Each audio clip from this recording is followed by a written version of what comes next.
assess the current situation from Washington, D.C. is Ambassador Christopher Hill, the former U.S. Assistant Secretary of State. So, Ambassador, thank you for joining us. You called Trump's threat to bomb Iranian bridges and power plants quite problematic. So, what does that kind of threat do to the chances of getting back to the table? I think the president has a concept that the bigger the threat, the more likely he can get his adversary in this case, to the table. I find it problematic because I don't think Iran has reacted well to threats, that is, reacted in a way that brings them back to the table. But especially problematic is it's not clear from what he said, what kind of infrastructure is he talking about? Because when you talk about power plants and other facilities like that, you're often talking about civilian infrastructure. And I would want to be sure that he's not talking about civilian infrastructure, because you don't target someone else's civilians. So I think it is problematic, both from the practical perspective of bringing the Iranians back with serious proposals, but also from the broader perspective of you don't attack civilian infrastructure.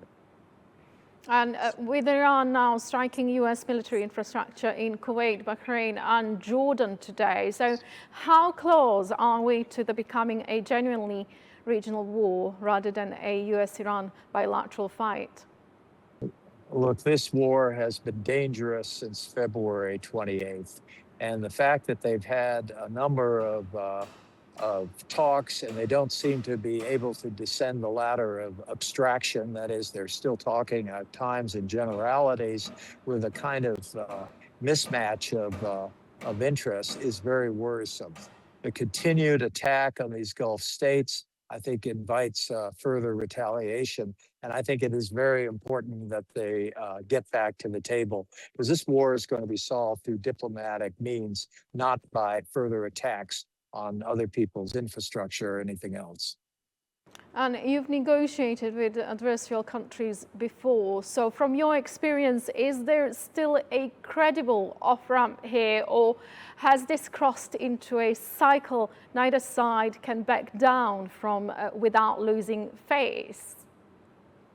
When people ask multiple choice questions on matters like this, the real answer is all of the above, because clearly there is a big problem here that could lead to some real escalation.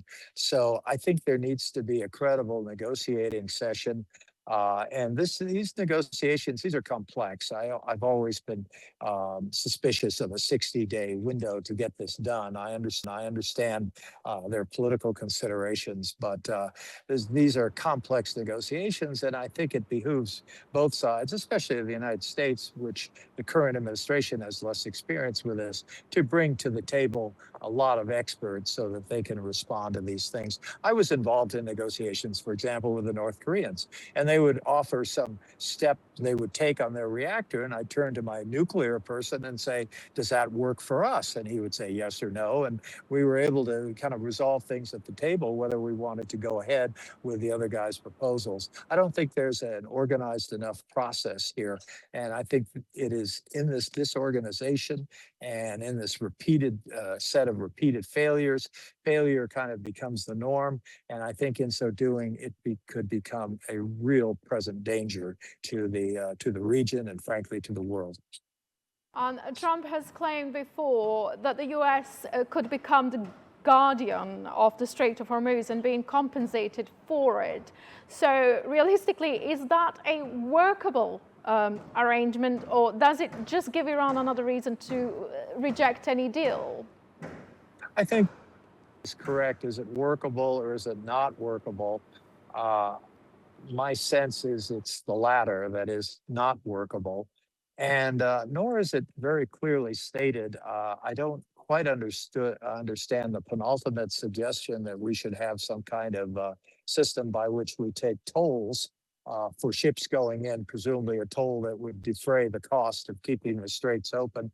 I think some of these ideas need to be wheeled back into the garage and have another look, because I don't think this is going to get us through it. Many thanks, Ambassador Hill.